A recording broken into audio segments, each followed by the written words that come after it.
Hello and welcome back everyone, I am the Otaku, and today I'm going to teach you how to not suck at Boba Fett. Don't get in my way. To start things off, I will cover the essential information that you're going to need, and then make sure to stick around until the very end because I'm going to be giving away all the best strategies on how to collect your next bounty. First thing on the agenda is Boba Fett's movement abilities. The bounty hunter has your basic infantry movements like walking, sprinting, and jumping, but also comes equipped with a rather unique jetpack. It is capable of being used for a much longer period of time than the regular one, and also recharges at a very quick rate. Boba Fett comes equipped with two special attacks, one on each arm, the first one being a rocket and the second one a flamethrower. The wrist rocket is a very high damage projectile type attack.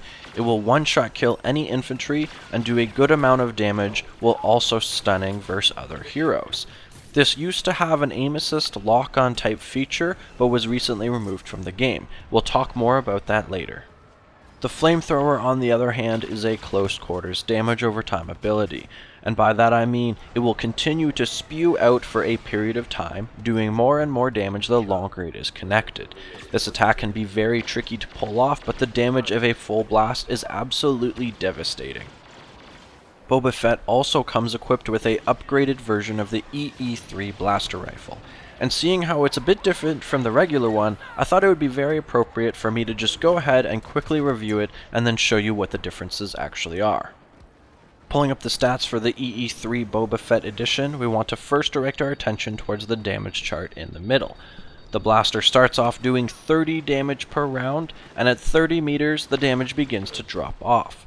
By 80 meters, the damage has dropped off to 25 per round, and then stays at that point past that range.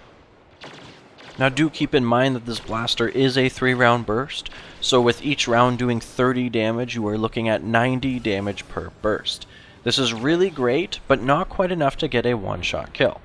After that, when the damage is dropped off, you would be doing 75 damage per burst, and still require 2 bursts to get the kill. So in other words, at all ranges, expect to have 2 bursts per each kill, unless they have already taken damage. So not only does the Boba edition have a higher baseline damage than the regular one, but it also sustains that damage over a very long period of time. However, you might be wondering, why is it that the damage even drops off at all, if it's always just needs a 2 burst for a kill anyway? The answer to that question is actually quite simple. When fighting things like heroes that require more than just a few bursts for a kill, the EE3 will begin to shine, and that extra damage is very beneficial. For example, an infantry player has 100 health. Boba's first burst would do 90 damage, which requires a second one to get the kill. But 2 bursts equals 180 damage, so that is 80 extra damage of overkill. But when fighting a hero that has more than just 100 health that the infantry player does, that extra 80 damage is still going into them and being very beneficial. The same rule is going to apply against things like Leia's honor guards and vehicles. The rate of fire, recoil, and spread are all the same as your regular EE3, and if you're interested in learning more about that blaster, then make sure to check out my EE3 blaster review/guide. For your convenience, it's linked in the description below. Now that we have learned everything there is to know about Boba Fett, it's time to talk strategy. The main goal is to be as effective as possible, while also surviving as long as you can.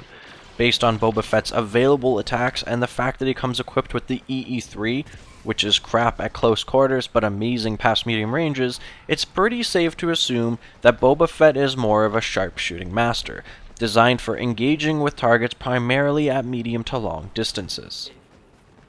To achieve this goal, we want to take advantage of Boba's jetpack, which is his main iconic trait. Like I mentioned before, this can be used to great advantage as you are able to climb heights and cover distances not normally possible.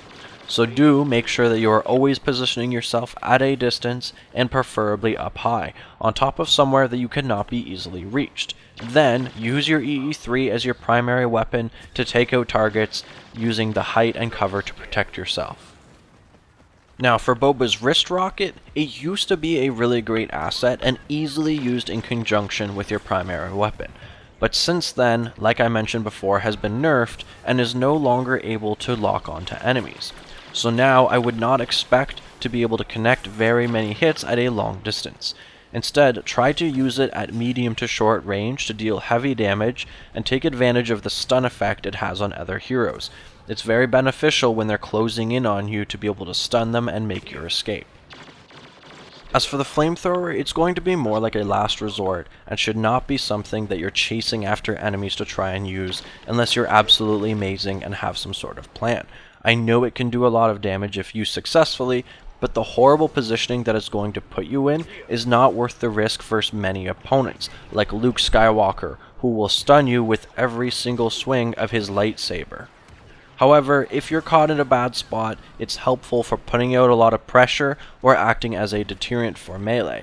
For example, Luke Skywalker's chasing you, and then you spray it out and he's probably going to stay away a bit or eat a lot of damage.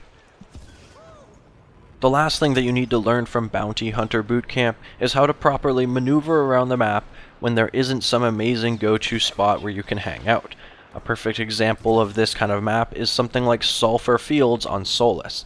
The entire map is just one big open area, and then there's a bunch of ledges everywhere, but they're easily accessible by anyone. Something like this can be a nightmare for an inexperienced Boba Fett player. In these situations, you're going to want to do what I call the annoying fly technique. Just based on the name alone, I'm sure you can guess what you're supposed to do. You want to fly around from one position to the other while attacking the enemy. Then, as soon as you lose your advantage or element of surprise and your position becomes compromised, then you move from your position to the next one and you don't stop. The jetpack is great but time limited, yet also recharges quickly enough. So this technique is going to be perfectly suited for Boba Fett, and the only way to play effectively on maps like this. Hopefully this video was able to teach you something, and you are one step closer to being able to collect your next bounty. Or at the very least, just not sucking. Don't forget to like and subscribe if you enjoy the channel, and if you want to contribute, or you just love me, then look in the description below. I have some info there for you. I also have a ton of new content to come, but until then, as always, may the Force be with you.